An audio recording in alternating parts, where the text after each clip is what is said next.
You all are, most of you, and all of you are familiar with what we are doing in the education sector. But today I want to focus my attention on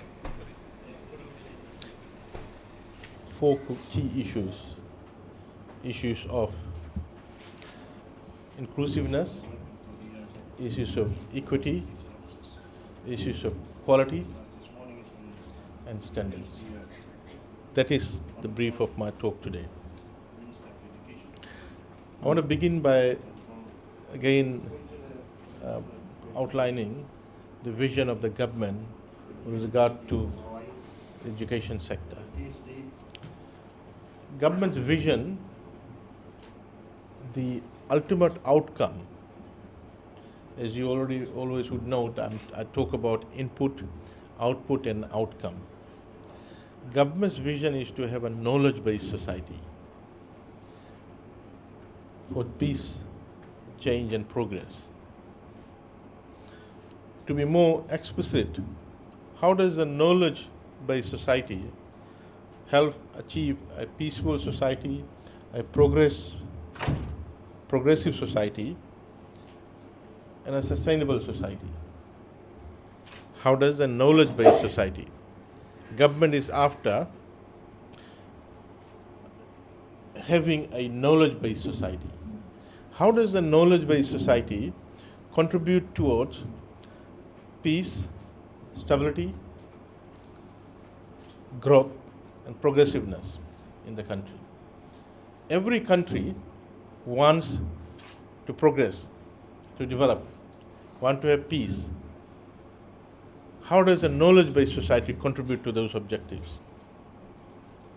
Ladies and gentlemen, often you may have encountered, I've encountered in your life, you are confronted with situations where you have to make decisions. These decisions deal with people you know, people you are related to, or people who belong to your village, your Ramayana Mandali, or your church group. And these decisions that you need to make will affect them negatively. Now, having a knowledge-based society will allow you to make a decision based on rational thinking, based on reasoning and logic, rather than based on emotions. So that's one way how a knowledge-based society helps in you making decisions. Whether you are in ministry, whether you are in a school, whether you are in a society, whether you are in a church, or whether you are in some kind of non-government organization. A knowledge-based society will assist you in making decisions based on logic and reasoning, based on research, rather than on emotions. Just today, after my Warwick talk, I was swamped by a group of people, very powerful, much older than me, connected to political parties, asking me not to transfer someone. And I said to them, the problem with you all is you all are asking me to make decision because of your emotions. You're not putting the children first.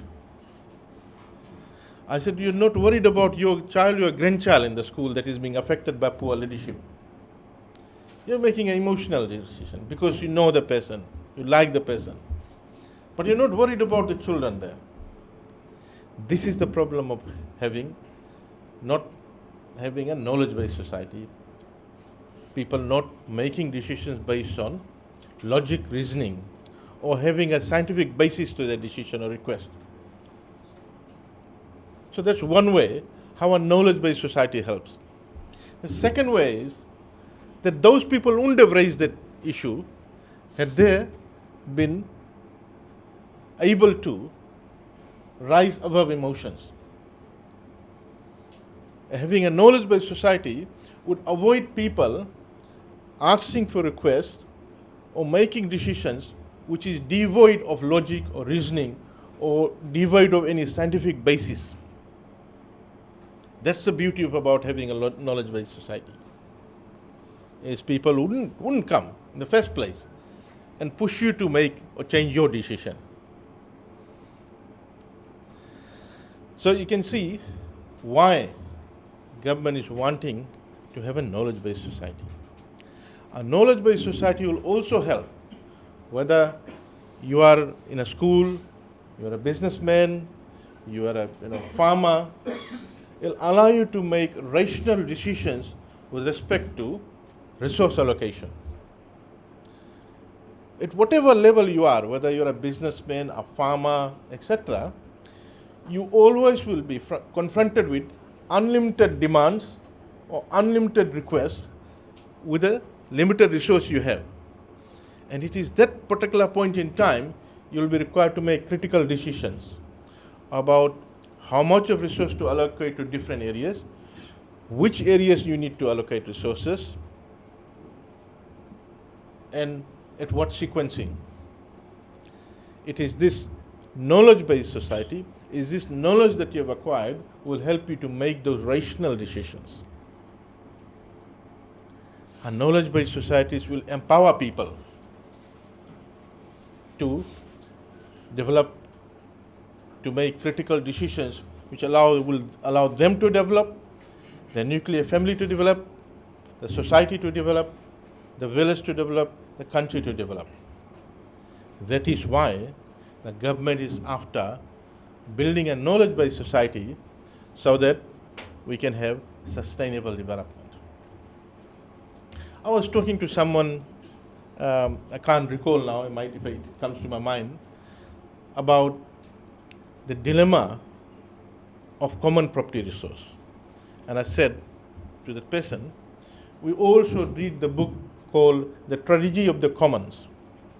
The Tragedy of the Common, written by Garrett Hardin.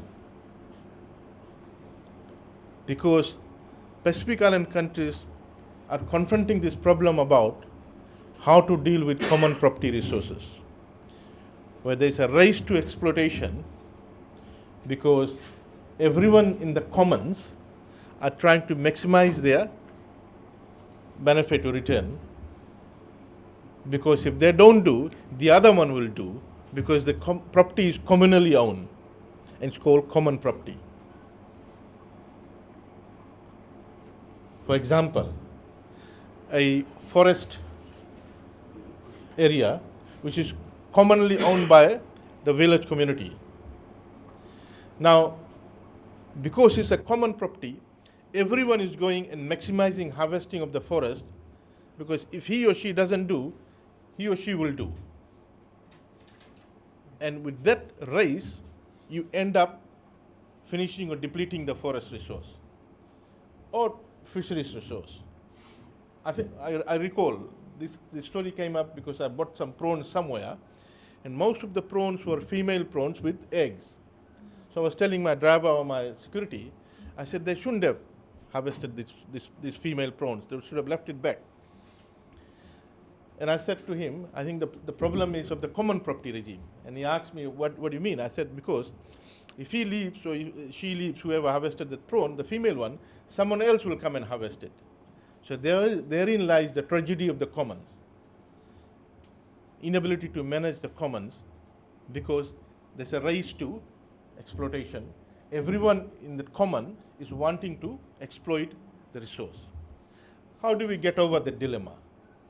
Through building a knowledge-based society, through educating them about the perils and pitfalls of a common property, and how that society or community can deal with the common property without changing the property rights regime. How you can deal, and we have dealt in some cases, some villages, some of their Golingoli areas, they have done successfully, taken some second best, third best measure to deal with these negatives of common property regime. Ladies and gentlemen, how do we get there of building a knowledge-based society? You all are a very important part of that journey of building a knowledge-based society. You all are very important people. You are an institution on your own. You don't realize that. You're an institution on your own. In a small society, small country like Fiji and Pacific Island countries. I was in Kiribati last week, myself and PS Mrs. Talonga. Unfortunately, she's not able to come here today. She's attending the FNA Council meeting, but she will be here tomorrow or Friday. Amazing, the dearth of human capital there, the limited stock of human capital there in Kiribati. We attended a graduation ceremony. There was about 30 students who graduated. And I said to my colleagues on the podium, I said, these 30 students are the leaders of Kiribati. They are the institution on their own. In a small country, Kiribati, of a population of around 110,000, this 30 is a big number. And they have an immense responsibility on them to look after the community, to build the knowledge in the community, to raise their living standards. Same applies to you all. Ladies and gentlemen, to get to a knowledge-based society, we are entrusted with the most important institution in the country. That's the Education Ministry. We have in our control over 700 primary schools, close to 200 high schools, and now we have about close to 1,000 early childhood centers. We have one regional university, one national university, one private university, and a number of other institutes. We are holding a very important position in terms of ensuring that our children who are going through these institutions of learning get the right education. What is right education? What is right education? Is right education one that will ensure a guaranteed job, or a right education is one that will ensure delivery of a kind of society that we want to build?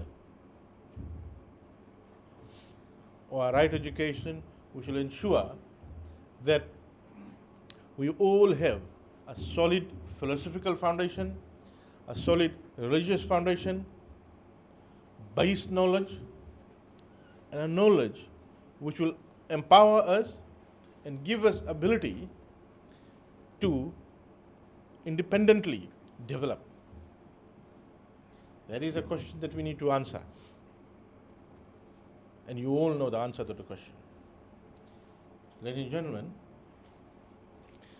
we need to ensure that while in our quest to provide the right education, the best education, which will ensure that they have solid philosophical foundations, solid religious foundation, have subject matter content, it will ensure that they are able to develop.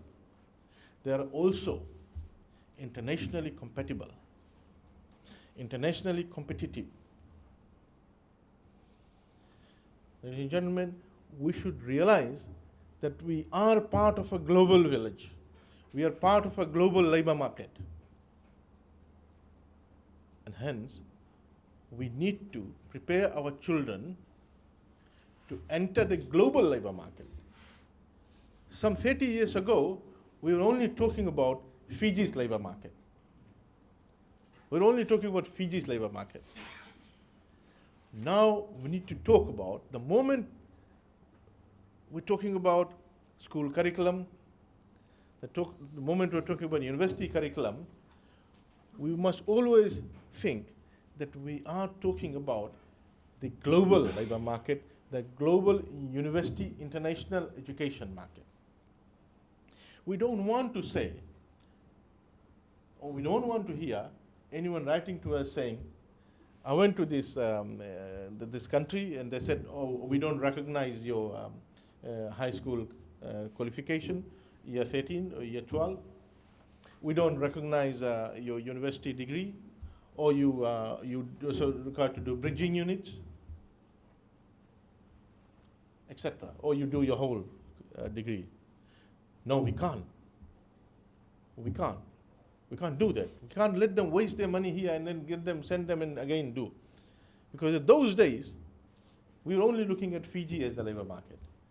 Globe is the labor market. Therefore, we need to also relook at and continuously interrogate our curriculum. Continuously interrogate our curriculum to ensure that it is pegged to the comparator institutions around the globe so that it is second to none. In doing so, we need to benchmark which are our benchmark curriculums. Once we have benchmarked, then we have to look at the learning outcomes so that after every year, we identify certain attributes and examine against those attributes whether the student has met those attributes. This is what you call the qualifications framework. Now, I do hope that every stakeholder understands this qualification framework. Unfortunately, a lot of issues that stakeholders raise to us, it is arising out of ignorance about the qualifications framework. And someday, we will have to go public about the qualifications framework that we have and why we're quite particular about ensuring that our curriculum meets those particular qualifications framework.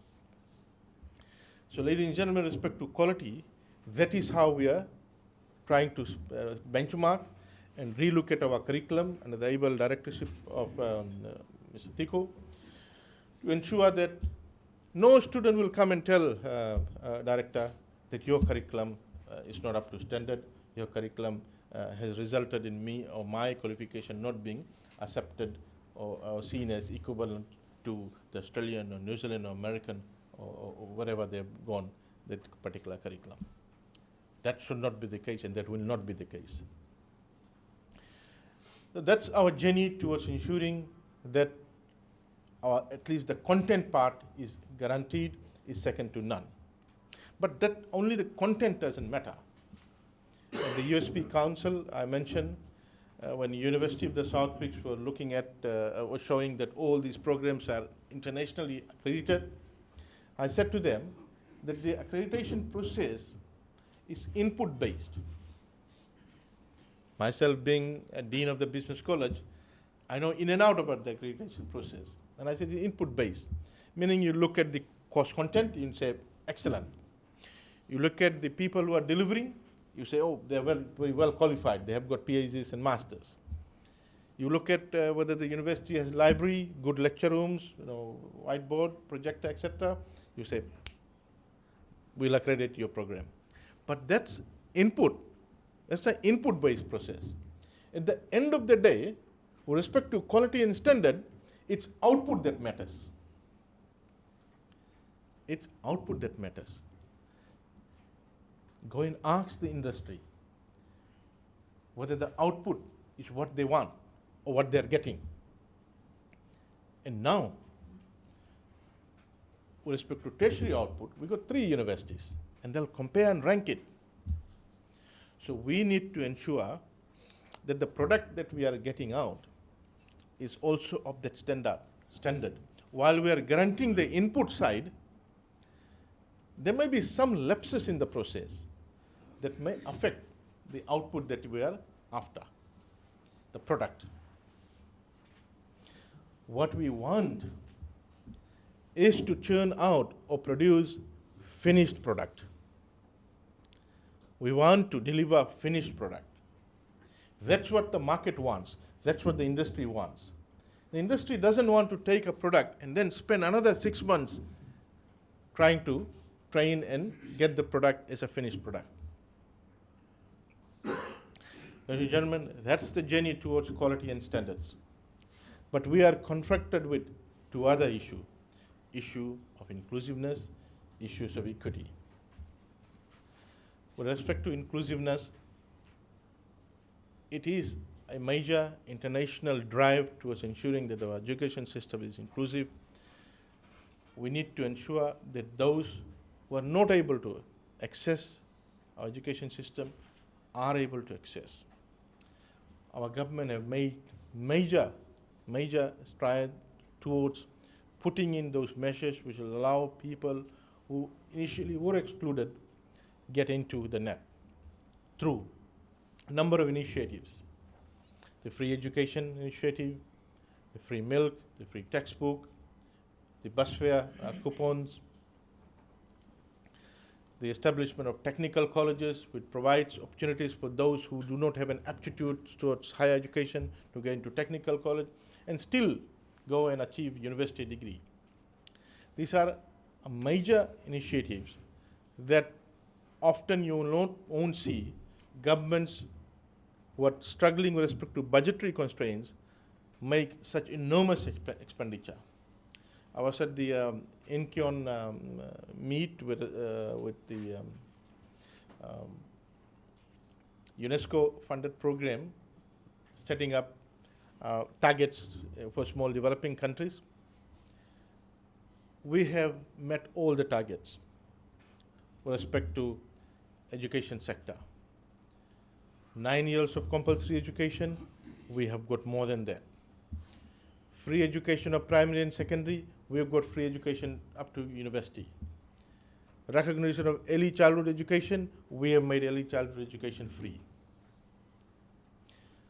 Having a government budget on education equivalent to at least 4% of GDP, we have got 5% ratio of GDP, government budget, government expenditure to education to GDP. So we have surpassed the targets, we have met the targets. Where we are now is to ensure that it is inclusive, it's of quality and standard. But in the area of inclusiveness, small developing countries have often not made major development with respect to including children with special needs. How do we get them into mainstream education? That is something that we are focusing, and we are willing to and wanting to spend extra resources on special education or schools providing special education.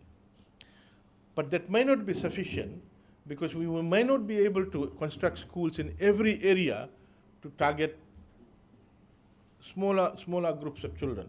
It may not be economical. I think what we should do is to look at how we could mainstream special education in our mainstream schools. So that's our brief with respect to inclusiveness, and that is our agenda. And we're looking forward to developing, working with training providers to see how they could train our teachers to also handle and deal with children with special needs.